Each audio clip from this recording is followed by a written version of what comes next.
안녕하신가요?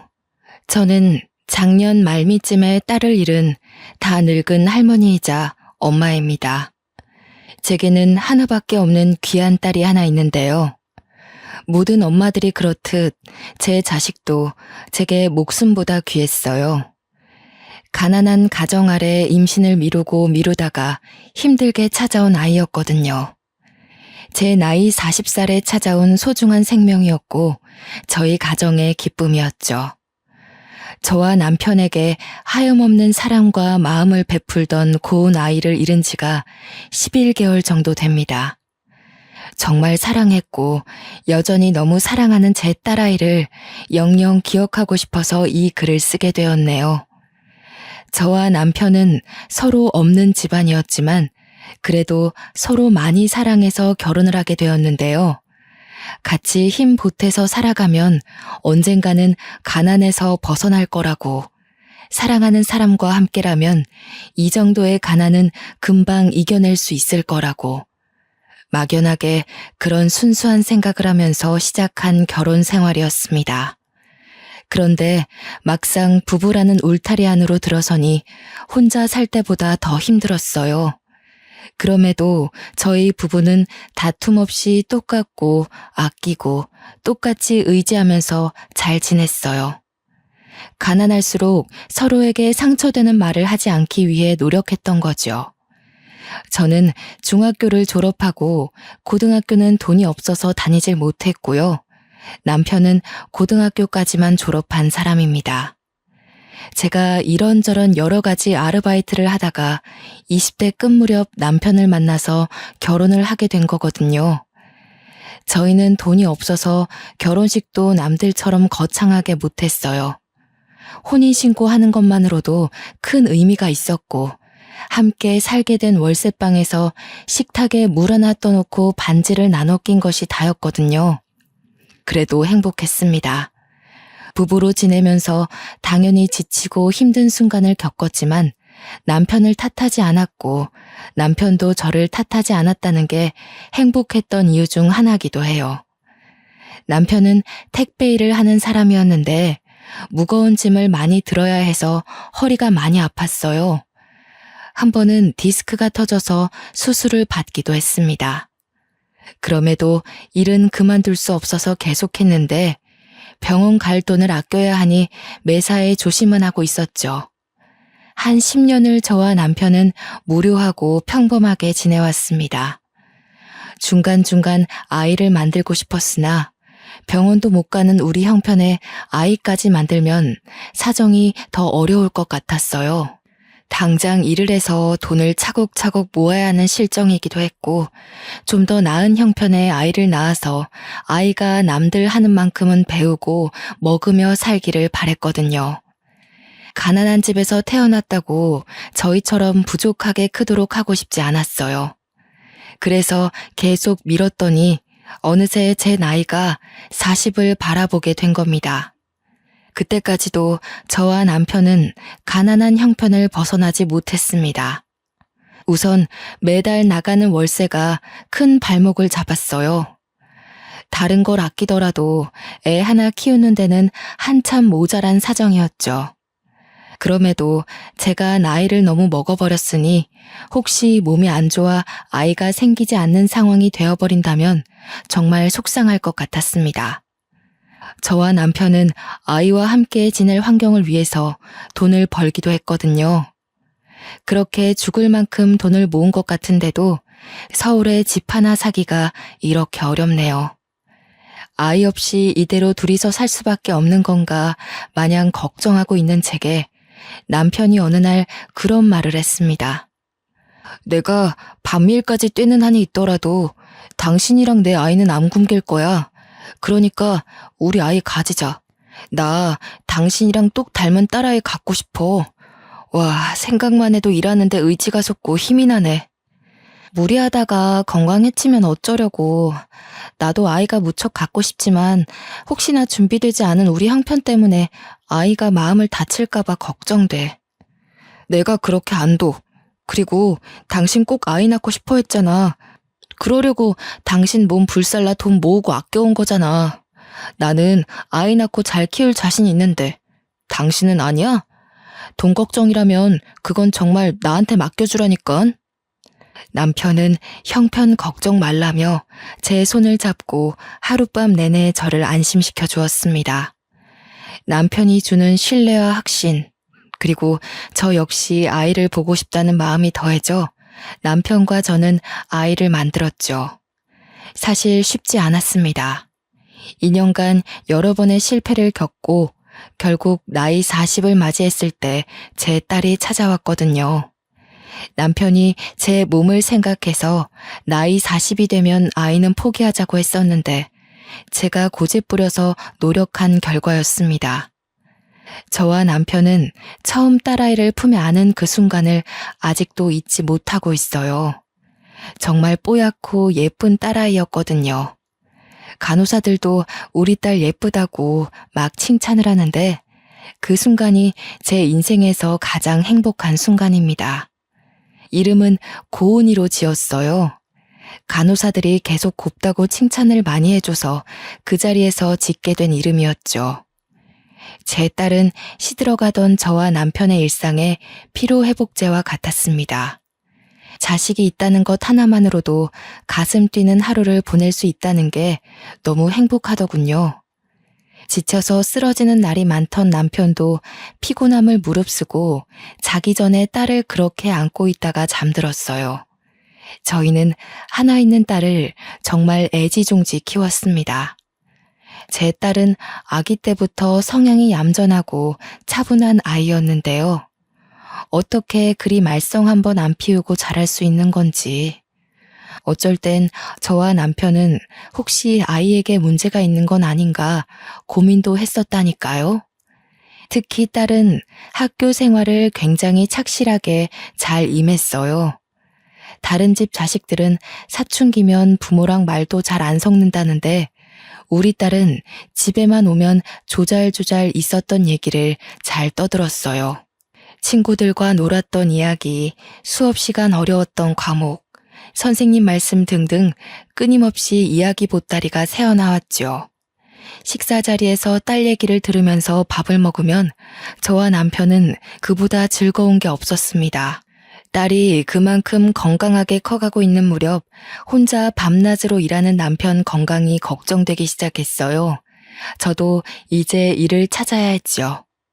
딸 초등학교만 졸업하면 일을 구하려고 했는데 남편이 중학교까지는 아직 한참 어린 아이라며 고등학생 되면 생각하라길래 더 미루고 있었거든요. 그런데 그렇잖아도 안 좋은 남편 허리가 갈수록 망가지는 게 보여서 더는 안 되겠더라고요. 아니나 다를까 남편은 몇 달 후 명예퇴직을 당했어요. 미안해 여보. 일할 수 있을 때까지 했어야 하는 건데. 그래도 걱정 마. 내가 얼른 다른 일 찾아볼게. 당신이랑 내 딸 굶기는 일 없게 한다고 했잖아. 미안할 게 뭐 있어. 너무 고생했어. 당신은 우리 가족을 위해서 해줄 수 있는 만큼 다 해줬어. 그러니까 더 이상 혼자서는 책임 느끼지 마. 나 당신이랑 함께 살아가려고 결혼한 거지 당신한테 내 인생 맡기기만 하려고 결혼한 거 아니야. 남편과 저는 한날 밤 딸아이가 듣지 않을 정도로 대화를 나누며 한참 서로를 위로해 주었습니다. 그리고 다음 날부터 함께 머리 맞대고 경제 생활에 대해 고민하기 시작했죠. 저는 아르바이트 경력은 많지만 이걸로 직장을 구할 수 있는 스펙은 안 되고 또 나이가 40인지라 어디 써줄 데도 없을 거 아닙니까? 남편도 나이가 있어서 어디 신입으로 들어가기도 애매하고요. 또 일을 찾기에는 아직 딸이 학생이기 때문에 오랫동안 벌이를 손 놓고 있을 수 없는 지경이었어요. 상황이 급했다는 거지요.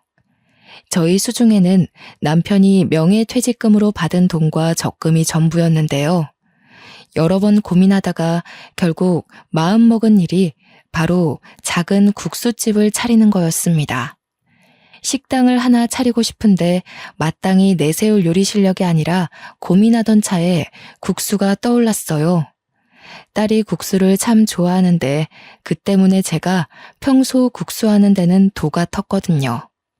딸도 저희가 식당을 할 거라고 하니까 국수집을 적극 추천하기도 했고, 이웃집 아줌마가 저희 집에 놀러 왔다가 제가 만든 국수를 먹고는 장사 한번 해보라고 칭찬해 준 적도 있었어요. 물론 그 칭찬은 그저 기분 좋은 농담으로 넘겼지만요. 그래서 국수집을 차리게 되었는데 뭐 특별할 것 없는 그저 흔한 주부 손길이라 도심 가격보다는 싸게 팔았습니다.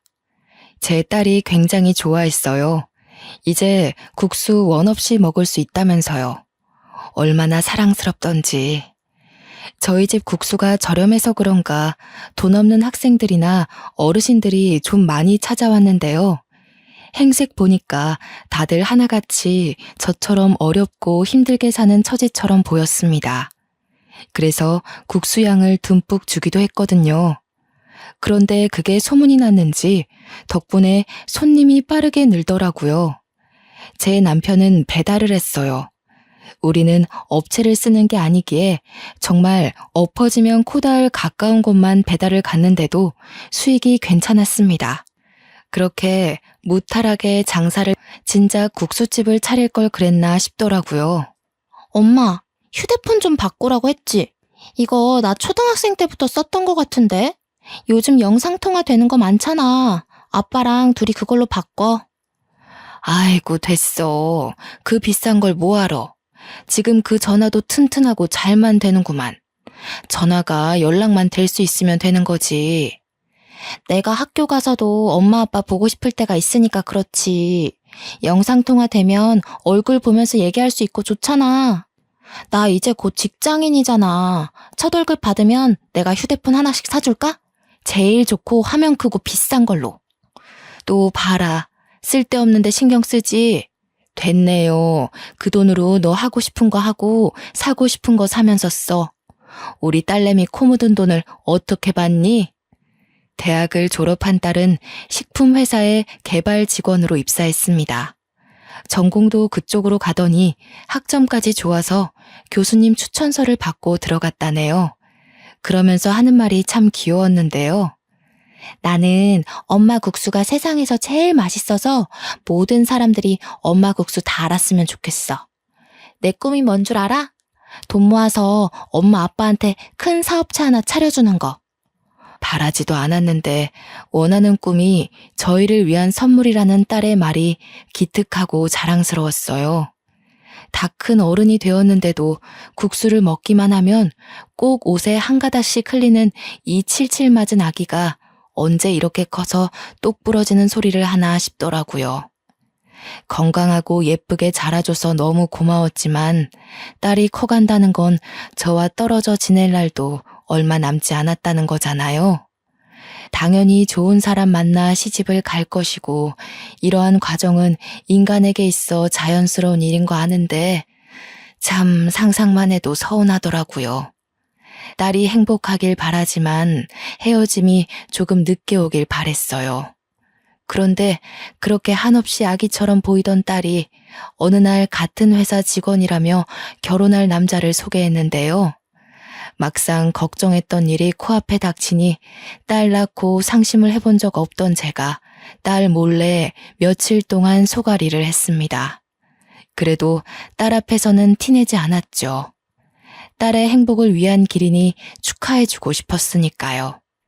그런데 무슨 생각으로 그런 결정을 내렸는지 모르겠다만 딸과 사위 될 사람이 결혼을 한 뒤 아이를 가지게 되면 사위가 일을 그만두고 육아에 전념한다고 하는 겁니다.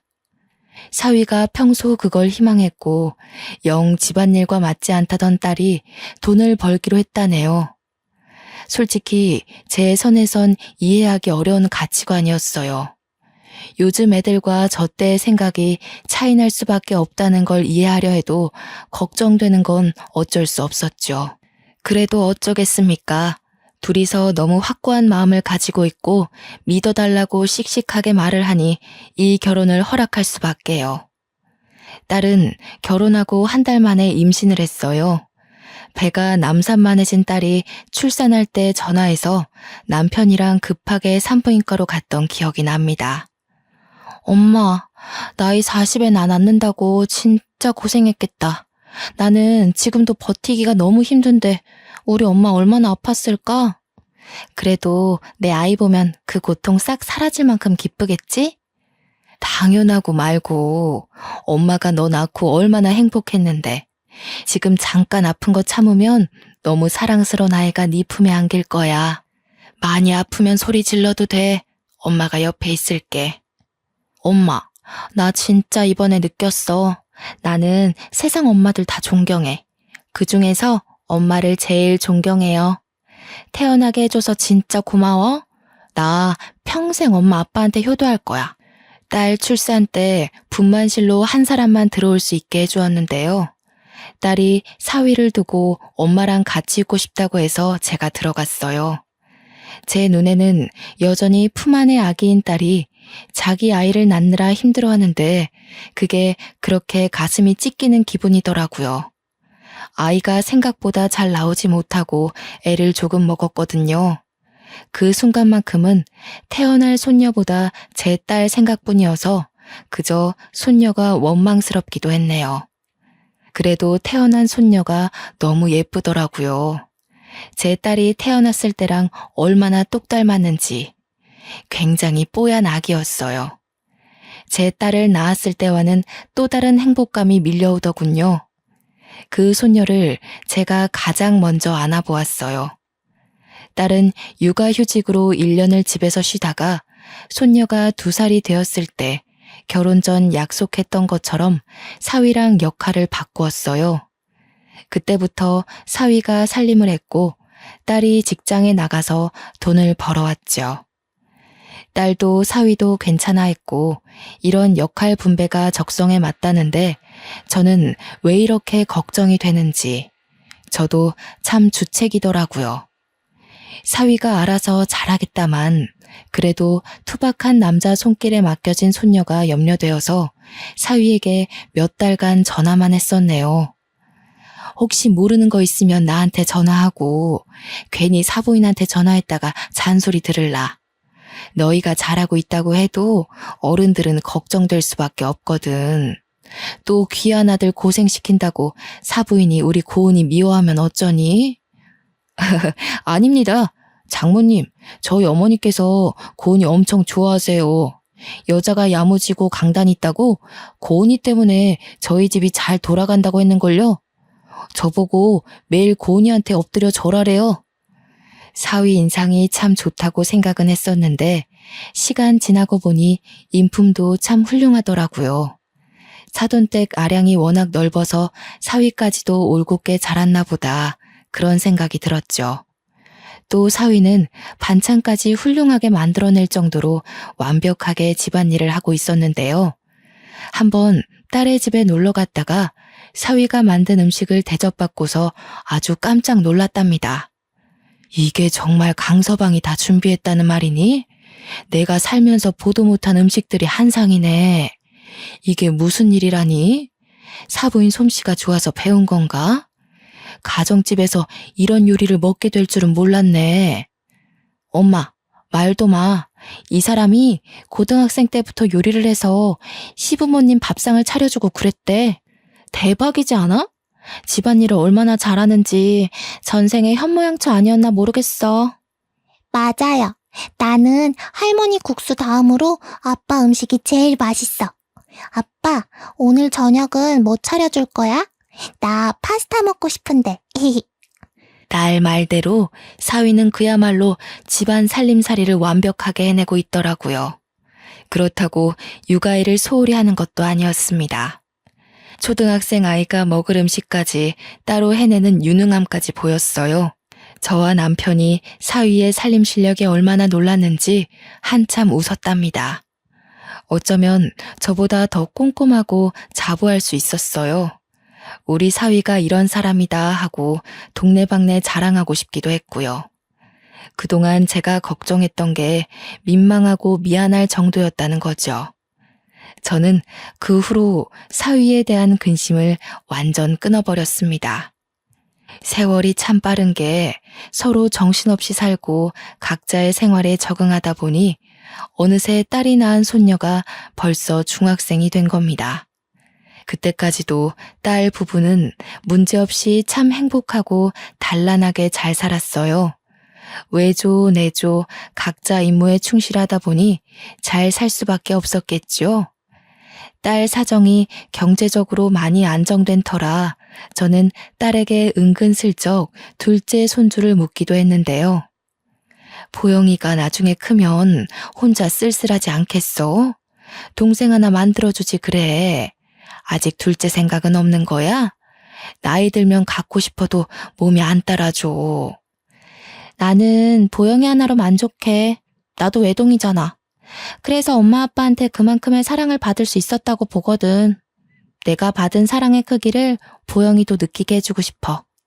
난 엄마 아빠가 나만 봐줘서 너무 행복했거든. 딸은 나이가 들어도 부모 눈엔 한참 아기라는 걸 이럴 때 또 느꼈네요. 저는 한때 남편과 제 마음이 딸에게 전해지지 않으면 어쩌나 걱정하기도 했는데 다행히도 딸은 우리의 사랑을 알아줬나 봅니다.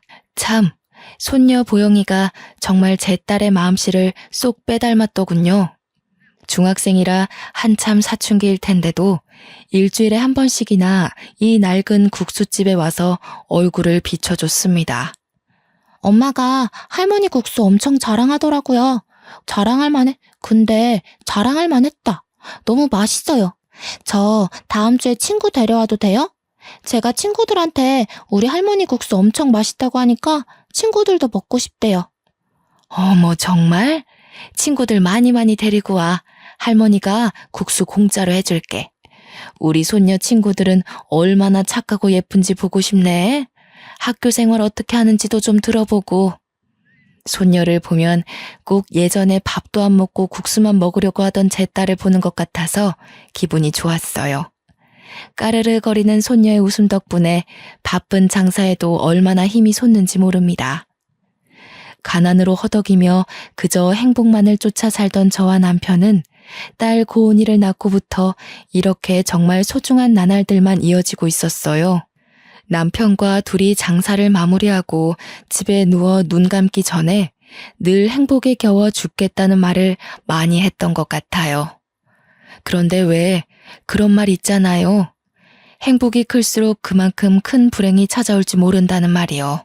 저는 가족이 있기 때문에 살면서 그 어떤 고난도 고난이라 생각지 않고 넘길 만한 힘이 있었어요. 허나 그날 저녁 사위에게 온 연락은 제가 쌓아온 모든 인생을 한순간에 무너뜨려 버렸어요. 장모님, 늦은 시간에 연락드려서 죄송해요. 급한 일이라. 여기 집 옆에 대학병원인데요. 지금 바로 와주실 수 있으세요? 고은이가 사고를 당해서요. 이때 심장이 내려앉은 기억은 아직도 괴롭고 잊히지가 않아요. 가타부타 설명을 들을 정신도 없이 저와 남편은 일하던 옷차림 그대로 식당을 뛰쳐나갔습니다. 마감 중이던 식당을 문도 못 잠그고 정신없이 나왔죠. 급하게 택시를 타고 사위를 찾아서 만났건만 딸 얼굴을 바로 확인할 수가 없었습니다. 사위 말로는 딸이 현재 수술실에 있는 상황이라고 했어요. 강서방, 이게 어떻게 된 일인가? 무슨 일인 거야? 내 딸 괜찮은 거지? 아무 일 없는 거지? 수술하면 괜찮은 거라고 그랬어? 군일은 아닌 거지? 자네는 우리 딸 만났어? 어떻든 그냥 가벼운 수술하러 들어간 거잖아. 그렇지? 죄송합니다. 고은이가 장모님 장인어른께 드릴 게 있다고 내려가는 길에 교통사고가 났어요. 혼자 다녀오겠다고 가길래 이렇게 될 줄은 몰랐는데 그렇게 혼자 보내는 게 아니었는데 이미 병원에 올 때부터 뇌사 상태여서 경과가 좋지 않을 거라고 해요. 어떡해요, 장모님? 장인어른, 고은이 어떡하면 좋아요? 사위가 제 딸의 마지막을 예감한 사람처럼 울면서 얘기를 하는데 저는 다리에 힘이 풀려 그대로 주저앉아 버렸습니다. 남편은 어쩔 줄 몰라서 가슴을 내려치며 수술실 문 앞을 방황했어요. 저 또한 바닥을 절절 기며 내 딸 고은이 이름을 부르고 통곡했죠. 저는 그래도 딸이 무사히 수술을 마치고 나와 엄마 그 한마디 해줄 거라고 마지막까지 희망을 갖고 있었어요. 그러나 기적은 일어나지 않았고 사위한테 그렇게 들은 말이 딸의 마지막 소식이 될 줄은 몰랐습니다. 심장 졸이면서 기다렸던 의사가 나오는데 저희에게 죄송하다는 사과를 전하며 고개를 숙이더라고요. 정말 꿈 같은 일이었습니다. 딸의 모습이 생생하게 제 마음에, 머리에 살아있는데 다시는 볼 수 없다니요. 다시는 눈을 뜨지 않는다니요. 전혀 실감나지 않았어요. 믿을 수가 없었어요. 그때 뒤에 나온 간호사 한 분이 딸 사고 현장에서 발견된 거라며 제게 물건 하나를 건네줬는데요. 포장 박스가 사고 현장에서 바닥을 굴렀는지 엉망이더라고요. 다 허물어진 그 박스를 열었더니 휴대폰 2짝이 있는 거 아니겠습니까? 어제까지만 해도 제 딸이 그 예쁜 얼굴로 영상통화를 하면서 제 폰이 오래돼 영상이 계속 끊긴다고 새 폰 사주겠다는 걸 말리느라 투닥거렸거든요. 그게 딸과 가장 최근에 한 통화였어요. 자꾸 이상한데 돈 쓰지 말라고 조금 혼을 내기도 했네요. 그 자리에서 최신 폰을 받자마자 정말 졸도할 뻔했습니다. 눈물이 앞을 가리는데 숨쉬기가 힘들더라고요. 그리고는 나중에 딸이 천에 가려진 채로 실려 나왔고 그 자리에서 한참이나 딸을 쥐고 대성통곡을 했어요.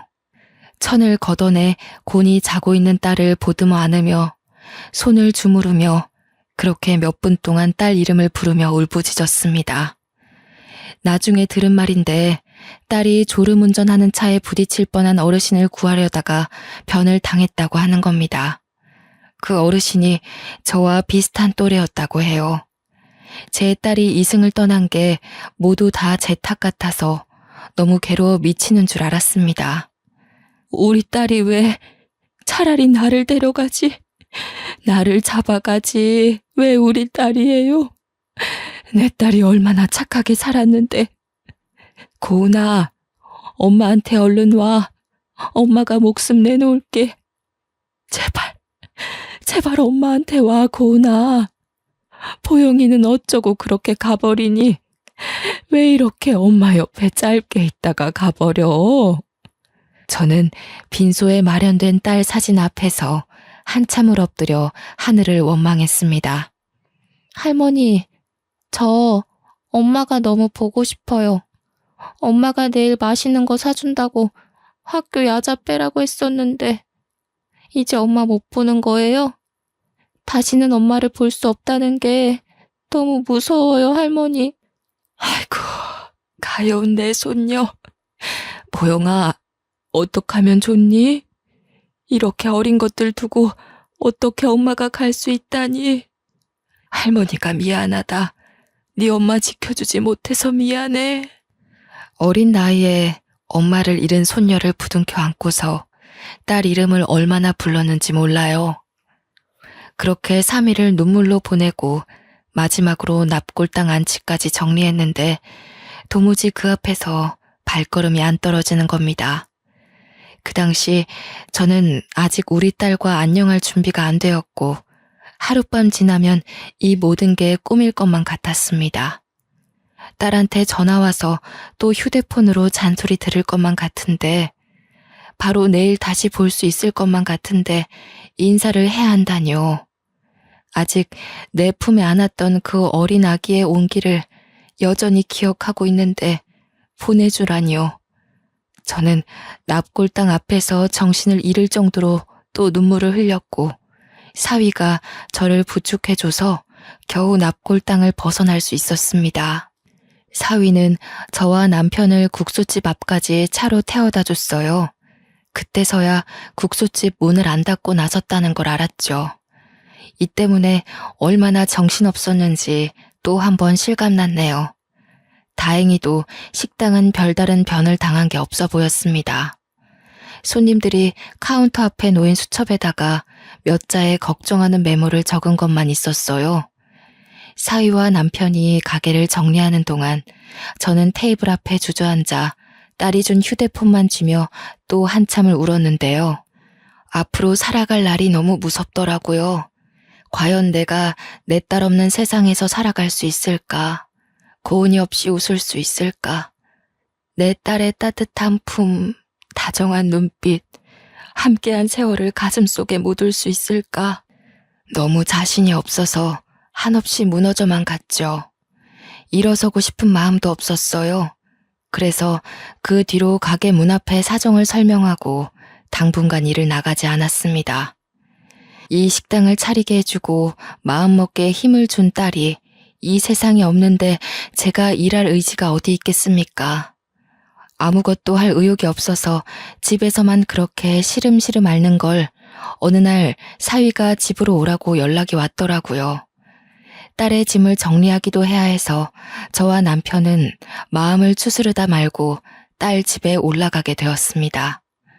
제 딸의 물건을 정리하면서 하나둘 실감을 해나갔고 딸을 잊지 않기 위해 딸의 모든 흔적을 새기고 또 새겼어요. 장모님, 장인어른, 제가 이제 일을 나가봐야 해요. 그럼 보영이 혼자 집에 있어야 하는데 괜찮으시다면 저희 집에서 지내주실 수 있으세요? 보영이가 엄마 보고 싶어서 많이 힘들어하는데 장모님이 같이 계셔주면 위로받을 수 있을 것 같아서요. 그래, 보영이가 많이 힘들어하지? 그 어린 것이 엄마를 잃었는데 얼마나 가슴이 아플고. 나도 고은이 아빠랑 둘이 있는 것보단 보영이랑 같이 있는 게 나을 것 같네. 강서방은 신경 쓰지 말고 바깥일 봐. 그런데 나이가 차서 어디 일 구할 데가 있으려나 모르겠네. 최대한 알아봐야죠. 그렇잖아도 결혼하기 전에 일했던 선배한테 연락을 해봤거든요. 전문직은 아니고 11개월 계약인데 급한 대로 그것부터 시작해볼까 해요. 자네도 마음 추스를 시간이 필요할 텐데 강서방도 강서방대로 많이 힘들 거 아니야. 우리 고은이가 그렇게 가버려서 자네도 얼마나 속이 썩어 있겠어. 장모님, 장인어른 앞에서 철부지처럼 보이기 싫은데 솔직히요, 고은이가 너무 보고 싶어요. 장모님, 제가 고은이 없이 살아갈 수 있을까요? 벌써 너무 힘든데 버틸 수 있을까요? 당장이라도 고은이 보고 싶은 마음에 무너질 것 같아서 정말 힘이 드네요. 자네가 참 고은이를 아껴줬는데 내 딸도 자네 마음 다 알고 있을 거야. 우리 강서방 불쌍해서 어쩌노. 이 젊은 사람 딱해서 어쩐다니. 사위는 장례식 내내 주변 상황과 장례 절차를 챙긴다고 슬퍼할 여유도 없었습니다. 또 저와 남편을 보필한다고 마음 놓고 울지도 못했겠죠. 그런 사위가 제 앞에서 어린아이처럼 서럽게 울기 시작하는데 그 모습이 너무 가여웠어요. 저는 또 한참을 사위와 부둥켜 안고 눈물을 흘렸네요. 저와 남편은 딸 집에서 한동안 사위 손녀와 같이 지냈어요. 사위는 고등학생 손녀를 키워야 하기 때문에 직장을 다니기 시작했고 손녀도 저를 할머니 이상 엄마로 생각하며 슬픔을 극복해 나갔어요. 저희가 딸 없이 이렇게 지낸 지 7개월 정도가 지났을 때였습니다. 저는 손녀가 하교하면 먹을 국수를 끓이고 있었고 남편이 집안 청소를 하고 있는데 누가 집에 초인종을 누르는 겁니다. 그 시간에 올 사람이 없었거든요. 사위도 손녀도 오려면 3-4시간은 더 있어야 했고요. 그리고 보통 자기 집에 오는데 초인종을 누르지는 않잖아요. 인터폰을 확인하고 문을 열었는데 웬 곱상한 아주머니 한 명과 정장 입은 남자가 서 있었어요. 누구세요? 하고 물었더니 저와 또래 같던 그 아주머니가 제 딸 이름을 말하는 겁니다. 그때 왠지 모르게 심장이 철렁 내려앉더군요. 예, 제가 고은이 엄마 되는 사람입니다. 제 딸이 김고은 맞는데 누구시죠? 집은 어떻게 하시고 찾아오신 건지. 아이고, 정말 오래 찾았습니다. 사장님께서 본래 계시던 곳이 국수가게 맞지요? 따님에 대해 드릴 말씀이 있어서 정말 방방곡곡을 뒤졌어요. 누군지 모를 그 아주머니가 우리 딸에 대해 잘 알고 있는 것 같아서 일단은 집에 들였습니다. 차 한 잔 대접해주고 남편과 함께 앉아서 대화를 나누기 시작했는데요. 저는 또다시 울음을 터뜨릴 수밖에 없었고 기절초풍할 뻔했죠. 다름 아닌 이 아주머니가 제 딸이 구해주다 희생을 하게 된 그 어르신이라는 겁니다. 아가씨랑 정말 짧은 만남이었지만 저는 소중한 인연으로 생각하고 있어요. 제가 당시 집안의 문제 때문에 가출을 했었는데 수중에 돈이 없었거든요. 근데 사장님 따님께서 20만 원의 택시비를 쥐어주더라고요. 제 딸이요? 아이고, 이런 인연이 있다뇨. 우리 아이가 마음이 좋다 보니 모른 채 하지 못했나 봅니다. 어릴 때부터 남을 위하는 마음이 큰 아이였거든요. 네, 정말로 마음씨 좋은 아가씨였죠. 그래서 제가 잊지 못하고 그 아가씨를 찾고 싶었던 거예요. 그렇게 찾던 중에 안타까운 소식을 들어버렸네요. 부디 다시 만날 수 있길 바랬는데. 아주머니 말로는 자식이 한 식품기업의 첫째 며느리인데 거기 회장이 죽기 전 집안의 재산 문제 때문에 버선발로 내쫓겼고 돈 없이 내쫓기는 바람에 이틀 동안 먹지도 못하고 굶으면서 거리를 걸어 다녔다더군요. 그걸 딸이 제 집으로 휴대폰을 갖다 주러 내려오다가 발견했고 태워드리고 싶으나 가는 길이 너무 급해서 20만 원의 돈을 쥐어준 거라고 합니다. 그런데 하필 그 순간 감기약으로 졸음운전한 차가 돌진했다는 거죠. 제 딸이 이 아주머니를 밀어내고 자기가 사고를 당한 거라네요. 아주머니는 당시 바로 119에 신고를 했으나 제 딸을 따라오지는 못했대요. 사고는 정말 가슴 아팠지만 아주머니는 딸이 준 20만 원으로 용기를 얻어 재산 다툼에서 이겼고 반드시 제 딸의 흔적을 찾아 꼭 보답하겠다고 전국을 뒤졌던 거랍니다. 사장님께서 괜찮으시다면 저도 아가씨의 기회를 챙기고 싶습니다. 부담 가지지 마시고 허락해 주세요. 저 또한 아가씨에게 은혜를 입은 사람이 아닙니까? 이 늙은 사람이 어린 영혼을 대신 희생하게 해서 미안하다고 꼭 사죄를 드리고 싶어요. 그런 말씀 마세요. 제 딸은 분명 그런 일이 생긴다면 자기 죽을 줄 알더라도 또 뛰어들었을 겁니다. 제 딸이 그런 아이예요. 그래도 고맙습니다. 제 목숨줄 끊길 때까지 제 딸이 어떻게 세상을 뜨게 됐는지도 모르고 죽는 줄 알았는데 이제야 마음이 놓이네요. 제 딸을 온전히 보내줄 수 있을 것 같아요. 정말 죄송합니다. 사장님, 제가 고개를 들 면목이 없습니다. 그 아까운 젊은 사람을 이렇게 허망하게 가도록 만들고 아가씨 가족들에게 씻을 수 없는 상처를 안겨줬습니다. 너무 죄송합니다, 사장님. 딸이 구해줬다는 아주머니와 대화를 하니 마치 딸이 곁에 있는 기분이 들어서 또 너무 그립더군요. 아주머니도 결국 눈물을 보이셨어요. 진심으로 고개를 숙이면서 사과를 하는데 저는 그러지 말라고 말리면서도 정작 울음을 멈출 수가 없더라고요.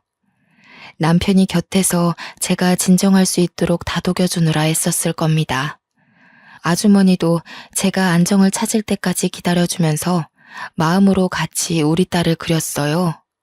감히 보상으로 사장님 두 분의 마음을 달래드릴 수 없다는 거 압니다. 하지만 꼭 해드리고 싶어요. 그게 그 어여쁜 아가씨에 대한 저의 예의고 저 또한 그 좋은 아가씨가 그렇게 떠난 것이 무척 죄스럽고 보고 싶거든요. 제 제안 받아주시겠습니까? 꼭 부탁드려요. 아주머니가 제안한 보상은 다름 아닌 꽤 규모가 있는 식품 사업체 사장 자리였습니다. 깜짝 놀랐어요.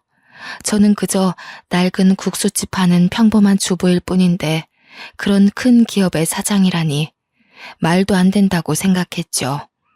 그런데 아주머니의 생각은 확고하더라고요. 우리 부부가 사장직이 처음이라지만 절대 새로 꾸리는 이 사업이 망할 수 없다고 확신을 갖고 있었어요. 알고 보니 아주머니께서 회사 경영 때문에 여기저기 식당을 방문한 적이 있었는데 그중 우리 국수집도 있었다는 거예요. 저는 두 분의 레시피이면 국수계의 역사를 쓸 수 있다고도 봐요. 제가 그렇게 만들어 드릴 겁니다. 사실상 두 분이 걸어 다니는 레시피잖아요. 제가 언제 한번 명함을 드린 적이 있는데 혹시 기억나실지 모르겠어요. 명함이라. 그러고 보니 저희 국수집과 어울리지 않는 느낌의 고상한 아줌마가 한 번 방문한 적이 있던 것 같았어요. 명함 얘기를 하니까 생각나더라고요. 그때 그 아줌마가 저희 국수 맛있다고 이 레시피를 더 키워보고 싶은데 생각 있으면 전화를 달라고 하면서 명함을 주었거든요. 당연히 저희는 큰 장사에는 관심이 없어서 연락을 안 했었어요.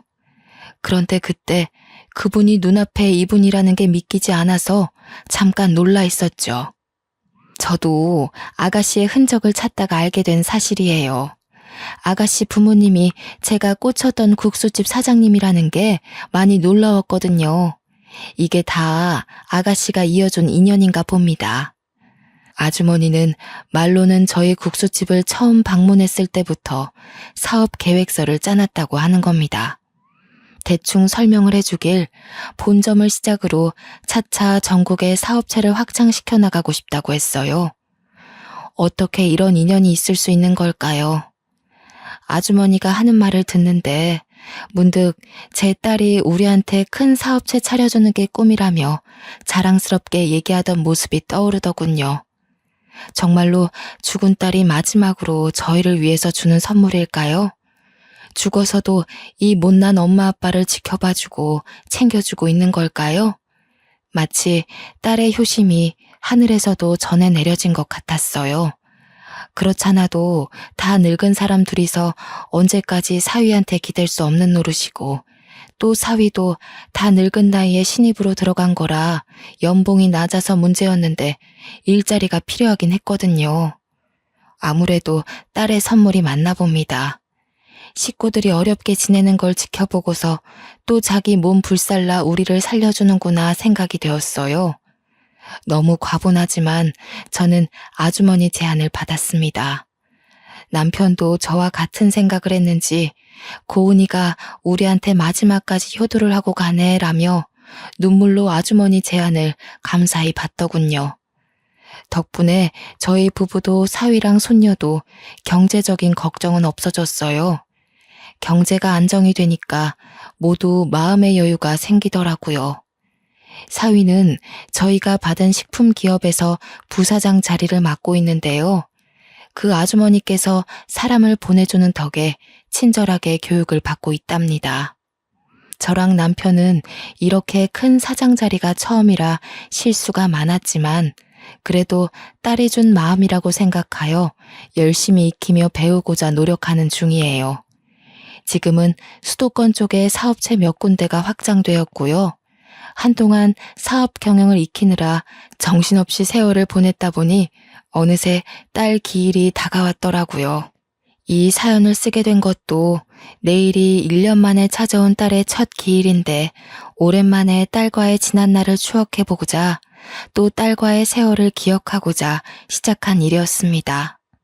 청승맞게도 쓰면서 또 울기만 했네요. 키보드를 몇 번이나 닦았는지 모릅니다. 그래도 딸 생각하며 손녀를 돌보고 있다 보니 손녀를 통해 제 마음을 많이 위안받고 있어요. 제 딸이 자기와 똑 닮은 손녀를 낳아준 게 얼마나 고마운지 몰라요. 내일 기일에는 시댁 식구까지 함께 딸을 보러 가기로 했답니다. 저희는 손녀를 위해 아직 사위네 집에 함께 살고 있는데요. 시댁 식구들이 일찍 집에 방문한다고 해서 그만 컴퓨터를 끄고 자야 될 것 같아요. 마지막으로 하늘에 있는 딸에게 제 마음이 전해지길 바라며 몇 마디 남겨보고 싶네요. 사랑하는 내 딸 고은아, 엄마는 아직도 내 딸이랑 함께한 시간을 마음속에 고이 품고 있어. 착한 우리 딸. 위에서도 엄마 아빠 걱정으로 두 발 뻗고 못 자는 건 아닌지 몰라. 엄마랑 아빠는 네 남편이랑 사랑스러운 손녀와 같이 잘 지내고 있으니까 우리 걱정 그만하고 하늘에서만큼은 정말 네가 원하는 것만 하고 지냈으면 좋겠다. 짧은 시간이었지만 엄마 아빠의 딸로 와줘서 너무 고마웠고 평생 사랑할게. 엄마 아빠는 우리 고은이랑 함께 지낸 순간이 전부 소중하고 행복했어. 또 볼 수 있었으면 좋겠다. 다음에도 꼭 엄마 아빠 딸로 와줘야 한다. 너무 고마워. 고은이 덕분에 우리 모두 웃으면서 살았어. 보고 싶다, 우리 딸. 안아주고 싶어. 내 딸아, 내일 엄마가 식구들 데리고 찾아갈게. 예쁜 우리 딸, 오늘 잘 자고 내일 보자. 아이고, 제가 또 눈물이 나서 안 되겠네요. 제 사연은 그만 여기서 마무리하도록 하겠습니다. 모두들 평안하시길 기도하겠습니다. 감사합니다.